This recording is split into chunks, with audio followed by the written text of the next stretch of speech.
हम लोग द्विघात समीकरण का नया टॉपिक देखेंगे और ये नया टॉपिक है डिस्क्रिमिनेंट, जो वीडियो नंबर 3 है, यानी पार्ट नंबर 3 है। पार्ट नंबर 1 और पार्ट नंबर 2 देखने के लिए इसके डिस्क्रिप्शन बॉक्स में लिंक डाल दी गई है, आप लोग ओपन कर देख सकते हैं। अगर इस वीडियो को समझना है तो देखिए, तो विवेचक या विविक्तकर, इसको हम लोग इंग्लिश में डिस्क्रिमिनेंट बोलते हैं और डिस्क्रिमिनेंट का स्टार्टिंग लेटर डी है, इसीलिए प्रायः इसे हम लोग डी से सूचित करेंगे। देखिए डिस्क्रिमिनेंट होता क्या है कि हम जो द्विघात समीकरण का मूल निकालते हैं, क्योंकि द्विघात समीकरण का उच्चतम घात 2 होता है, इससे उसके 2 मूल निकलेंगे यानी 2 शून्यांक निकलेंगे और उस मूल को हम लोग जांचेंगे कि वो मूल हम लोग का वास्तविक है कि अवास्तविक है। मतलब वास्तविक कहने का मतलब है कि देखिए कोई भी नंबर वो वास्तविक होगा। जैसे सपोज कर लेते हैं कि 2 हो गया, एक वास्तविक नंबर है, -2 हो गया, ये भी वास्तविक नंबर है, 1.2 हो गया, ये भी वास्तविक नंबर है, यानी 2√2 हो गया, ये भी वास्तविक नंबर है, 1/√2 हो गया, ये भी वास्तविक नंबर है। मतलब परिमेय और अपरिमेय के मिलने से जो प्राप्त संख्या होती है ना, उसे हम लोग वास्तविक संख्या कहते हैं। तो मतलब वो वास्तविक होती है। और एक अवास्तविक किसे कहते हैं कि मतलब किसी भी स्क्वायर रूट्स के अंदर अगर माइनस नंबर मिल जाए, इसको हम लोग अवास्तविक संख्या कहते हैं। मतलब कह सकते हैं कि ये सब सारे नंबर जो है वास्तविक है, लेकिन स्क्वायर रूट्स के अंदर अगर निगेटिव संख्या मिल जाए, इसके अंदर निगेटिव 4 मिल जाए, तो ये एक प्रकार का अवास्तविक संख्या कहलाती है।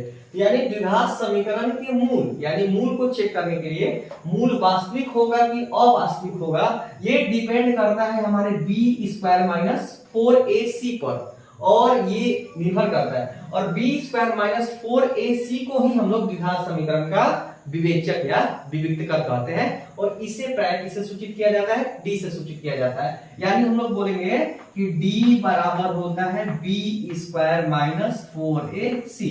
अब देखिए ना b क्या है, जैसे हम लोग जानते हैं कि द्विघात समीकरण का हम लोग स्टैंडर्ड फॉर्म क्या होता है, ax² plus bx plus c equal to 0 होता है। तो बस यही जो है ना, x² का गुणांक जो है वो a का मान बताएगा, x का गुणांक जो है वो b का मान बताएगा, जिसको कांस्टेंट बोलते हैं, अचर बोलते हैं। अचर जो है वो c का वैल्यू बताएगा, वही है हमारा b(a)c है। तो बस इस पे डिपेंड करेगा।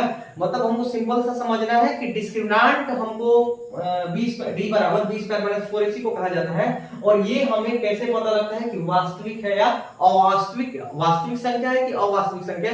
इसको चेक करने के लिए ही हमें इसको b² - 4ac को प्रयोग किया जाता है, और b² - 4ac को ही हम लोग क्या बोलते हैं? डिस्क्रिमिनेंट बोलते हैं। तो अब हम लोग देखेंगे कि वास्तविक संख्या और अवास्तविक कैसे चेक किया जाता है। अब देखिए विवेचक का हम 3 केस पढ़ेंगे, तीनों केस से मूल के बारे में पता लगाएंगे कि मूल कैसा निकल रहा है। अगर हमारा d का मान, d का मतलब विवेचक यानी डिस्क्रिमिनेंट का वैल्यू 0 से ज्यादा हो जाए, 0 से ज्यादा हो जाएगा मतलब पॉजिटिव निकल जाए। जैसे हम d का वैल्यू निकाल रहे हैं तो d का वैल्यू 1 आ गया, 2 आ गया, 3 आ गया, 1/2 आ गया, मतलब पॉजिटिव आने लगे, प्लस में आने लगे, तो उस स्थिति में हमारा द्विघात समीकरण का जो मूल होगा, मूल का मतलब जो शून्यांक निकलेंगे, क्योंकि द्विघात समीकरण के दोनों ही शून्यांक निकलेंगे, तो दोनों मूल जो होगा ना वो वास्तविक संख्या आएगा। और वही नहीं, वो दोनों मूल जो होगा वो असमान निकल कर आएगा, मतलब अलग अलग निकल कर आएगा।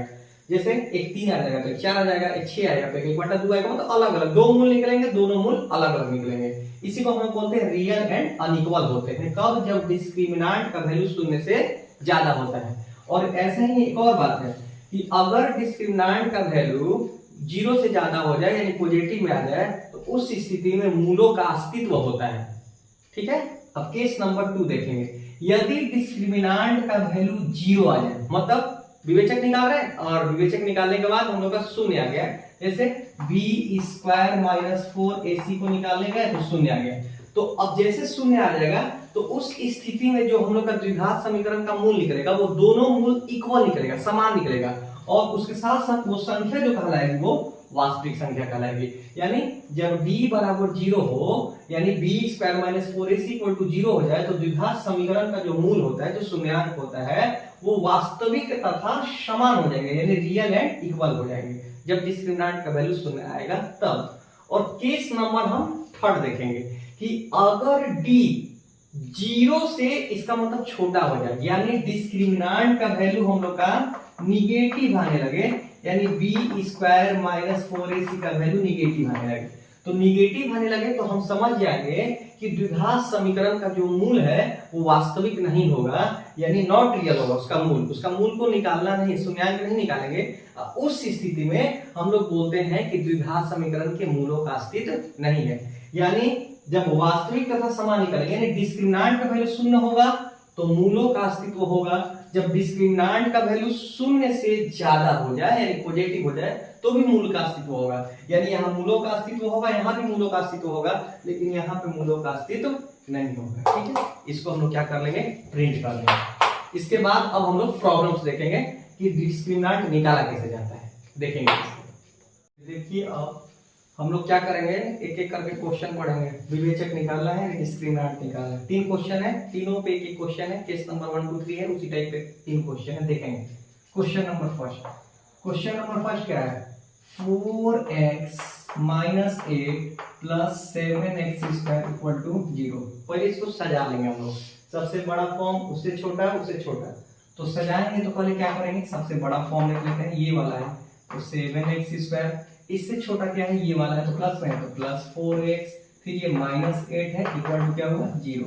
यहाँ से हम लोग a b c का मान निकालेंगे। एक्स स्क्वायर का जो कोफिशिएंट है गुणांक वो a का वैल्यू बताएगा, a का वैल्यू 7 हो गया। x का जो कोफिशिएंट है गुणांक वो b का वैल्यू बताएगा, तो b इक्वल टू क्या हो गया 4 हो गया। और c इक्वल टू जो ये कांस्टेंट है, अचर राशि है, इसका गुणांक है वो -8 हो गया।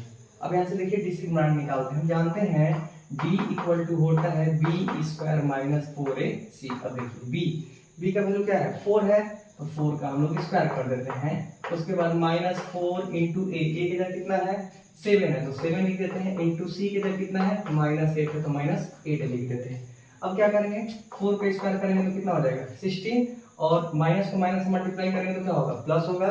7 को 4 से मल्टीप्लाई करेंगे तो 28 होगा, और 28 को 8 से मल्टीप्लाई करेंगे तो 2 2 4 हो जाएगा। मल्टीप्लाई करके देख लीजिएगा, 224 हो गया।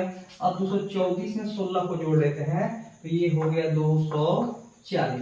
यानी देखिए डिस्क्रिमिनांट का वैल्यू क्या हो गया 240 हो गया। यानी हम कह सकते हैं कि d जो है वो 0 से क्या हो गया बड़ा हो गया। अब जैसे ही d जो है वो 0 से बड़ा हो गया 240 आ गया, उस स्थिति में जो मूल होंगे, इसके जो मूल होंगे वो मूल हमारा असमान होंगे, दोनों मूल असमान होंगे, उसको हम लोग वास्तविक कहेंगे। यानी कह सकते हैं कि मूल जो हम लोग का होगा वो वास्तविक यानी रियल, और तथा दोनों मूल मिलेगा। उच्चतम घात 2 है इसके, तो 2 मूल मिलेंगे, और तथा दोनों मूल क्या होंगे, दोनों मूल असमान होंगे। दोनों मूल कैसे मिलेंगे हम लोग, असमान। यही तो हमारा पहला नंबर क्वेश्चन है। इसके बाद अब हम क्या करेंगे, क्वेश्चन नंबर दूसरा, क्वेश्चन नंबर 2। इसको भी क्या करेंगे, सजाएंगे, सबसे बड़ा फिर छोटा फिर छोटा, सजा लेते हैं, तब जाके डिस्क्रिमिनांट हम लोग निकालेंगे सॉल्यूशन इसका। पहले सजा लेते हैं 2x स्क्वायर, फिर ये वाला है तो -12x, फिर क्या ये वाला है +18 इक्वल टू क्या हो गया 0 हो गया। अब देखिए फिर a का वैल्यू, ये a का वैल्यू है, a इक्वल टू कितना हो गया 2 हो गया। ये b का वैल्यू है साइन के साथ, तो b इक्वल टू कितना हो गया -12 हो गया। और ये c है तो c इक्वल टू कितना हो गया 18 हो गया। एक और बात है, यहाँ जो चर राशि दिया हुआ है हम लोग का, वेरिएबल दिया हुआ वो x है तो x के रूप में है, y है तो यहाँ y आएगा, z है तो z आएगा। यहाँ मतलब जो भी आएगा उसका पावर 0 होगा, 0 x टू द पावर चाहे y टू द पावर चाहे z टू द पावर 0, उसका वैल्यू होता है 1 को इससे मल्टीप्लाई करेंगे तो कांस्टेंट हो गया। अब देखिए डिस्क्रिमिनांट निकाल लेते हैं, d इक्वल टू क्या होता है b स्क्वायर माइनस 4ac, यानी मूलों को चेक करना है उसका अस्तित्व है कि नहीं है। तो अब देखिए यानी b का वैल्यू कितना है -12 है साइन के साथ, तो -12 का क्या करेंगे स्क्वायर। उसके बाद -4 इंटू a की जगह 2 इंटू c की जगह कितना हो गया 18 हो गया। अब देखिए माइनस का स्क्वायर करेंगे तो प्लस, और 12 का स्क्वायर करेंगे तो 144 यानी 144 माइनस 4 को 2 से मल्टीप्लाई करेंगे तो 8, और फिर 8 को फिर 18 से मल्टीप्लाई करेंगे तो 144। अब बताइए तो 144 में से 144 घटेगा तो क्या होगा 0 होगा। यहाँ देखिए अब हम लोग का डिस्क्रिमिनांट का वैल्यू क्या आ गया 0 आ गया। अब डिस्क्रिमिनांट का वैल्यू 0 आ गया तो समझ जाइए कि मूलों का अस्तित्व होगा, और मूलों का अस्तित्व होगा तो वो मूल वास्तविक कहलाएगा। और जो 2 मूल निकलेंगे वो दोनों मूल कैसे निकलेंगे, इक्वल निकलेंगे, समान मिलेंगे। यानी हम कह सकते हैं मूल जो होगा वो वास्तविक तो निकलेगा ही, यानी उसको वास्तविक बोलेंगे, मूल वास्तविक, तथा दोनों मूल कैसे निकलेंगे हम लोग समान यानी इक्वल होंगे, दोनों मूल समान होंगे। और इस स्थिति में इसको हम लोग कहेंगे मूलों का अस्तित्व होगा। चलिए ये दूसरा नंबर क्वेश्चन है, इसको भी देख लेंगे हम। क्वेश्चन नंबर तीसरा है x² + 3x + 4 = 0। देखिए इसमें भी क्या करेंगे, सजा हुआ है, सजाने की जरूरत नहीं है। तो पहले क्या करेंगे हम लोग ABC का मान निकालेंगे, कुछ नहीं है तो 1 है। x² का जो कोफिशिएंट है वो a का वैल्यू बताता है, यानी a = हमारा क्या हो गया 1 हो गया। b = जो x का गुणांक है तो क्या हो गया 3 हो गया, और c = क्या हो गया अचर राशि का गुणांक 4 हो गया, साइन के साथ हम लोग लिख दिए। अब हमें फिर विवेचक निकालना है, तो डिस्क्रिमिनेंट = हम लोग जानते हैं b² - 4ac। इसलिए निकाला जाता है कि मूल के बारे में पता लगाया जाता है कि मूल हम लोग का शून्यांक कैसा मिलेगा, मतलब वास्तविक होंगे कि वास्तविक नहीं होंगे, यानी मूलों का अस्तित्व होगा कि नहीं होगा, ये चेक करना है। अब देखिए तो b का वैल्यू कितना है 3 है, तो 3 का क्या करेंगे हम लोग स्क्वायर करेंगे, -4 इंटू a किधर कितना है 1 है, इंटू c किधर कितना है 4 है, तो लिख देते हैं 4। अब देखिए 3 का स्क्वायर करेंगे, 3 का स्क्वायर करेंगे तो 9, अब माइनस इनको इनसे मल्टीप्लाई करेंगे, 4 को 1 से मल्टीप्लाई करेंगे तो 4 को 4 से मल्टीप्लाई करेंगे तो 16 यानी 16 हो गया। अब पता लगाइए कि 9 में से 16 घटाएंगे तो माइनस का चिन्ह ज्यादा हो गया, प्लस का चिन्ह कम हो गया, तो ये हमारा हो गया -7। अब डिस्क्रिमिनेंट का वैल्यू हमारा क्या हो गया निगेटिव हो गया, यानी हम कह सकते हैं d जो है ना वो 0 से ये क्या हो गया छोटा हो गया। तो जब 0 से छोटा हो जाएगा ना तो उस समय हम लोग का मूल जो होगा ना वास्तविक नहीं होगा, और उस स्थिति में मूलों का अस्तित्व नहीं होता है, यानी मूल हम लोग का वास्तविक नहीं होता है, इसलिए हम लोग कहेंगे कि मूलों का अस्तित्व नहीं है, ऐसा लिख देंगे मूलों का, या अवास्तविक होगा, मूल वास्तविक नहीं होगा तो अवास्तविक होगा, लिख सकते हैं मूलों का अस्तित्व नहीं होगा, ऐसे हम बोल सकते हैं मूलों का अस्तित्व नहीं होगा। यानी 3 केस दिखाए हैं, तीनों केस पे एक एक प्रॉब्लम्स आप लोगों को बता दिए हैं कि अगर डिस्क्रिमिनेंट 0 से बड़ा हो गया तो मूल हम लोग का क्या मिलेगा वास्तविक और असमान, दोनों मूल असमान। अगर डिस्क्रिमिनेंट हमारा 0 के बराबर हो गया तो मूल वास्तविक मिलेगा लेकिन दोनों मूल समान मिलेगा, और अगर d हमारा 0 से छोटा हो गया यानी निगेटिव आ गया तो मूलों का अस्तित्व नहीं होगा, यानी मूल हम लोग का नहीं निकलेगा। और तीनों हम लोग का केस पढ़ के तीनों पे हम लोग प्रॉब्लम्स भी देख लिए। अब थोड़ा अगले टाइप से क्वेश्चन हम लोग क्या करेंगे देखेंगे।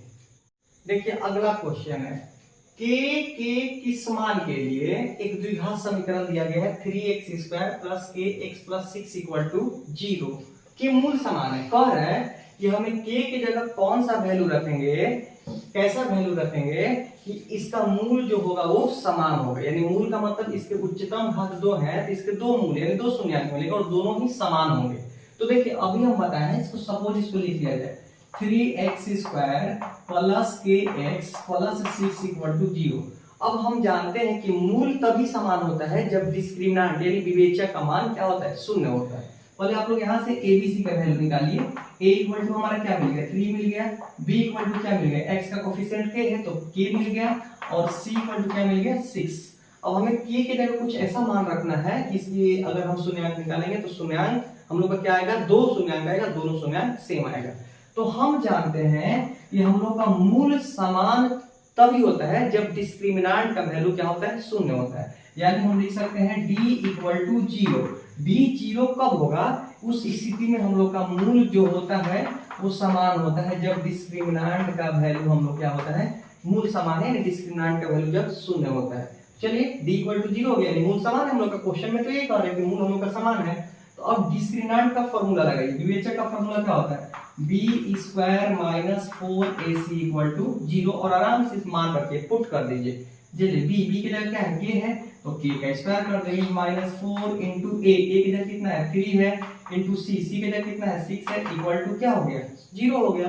अब देखिए k² हो गया, इनको भी मल्टीप्लाई कर लेते हैं, 4 को 3 से मल्टीप्लाई करेंगे तो 12, 12 को 6 से मल्टीप्लाई करेंगे तो 72 यानी 72 इक्वल टू कितना हो गया 0 हो गया। अब देखिए इनको पकड़ के उधर ले चलते हैं, पकड़ के ले चलते हैं तो k² इक्वल टू माइनस उधर के तो क्या बनेगा प्लस, यानी ये हमारा हो गया 72। यहाँ से आप k का वैल्यू निकालिए, देखिए k का मतलब स्क्वायर को हटाएंगे तो हमेशा याद रखेंगे फिर स्क्वायर उसका तो चिन्ह बनेगा लेकिन दो वैल्यू के साथ, एक वैल्यू बनेगा प्लस के साथ और एक वैल्यू बनेगा माइनस के साथ।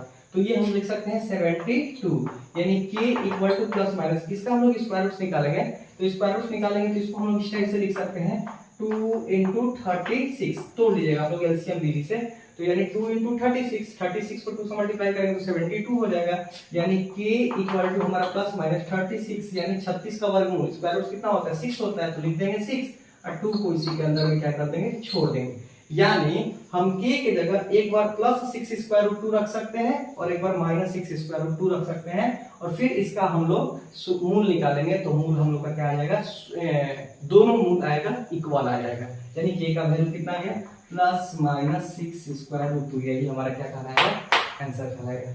प्रिंट कर लेंगे इसको भी।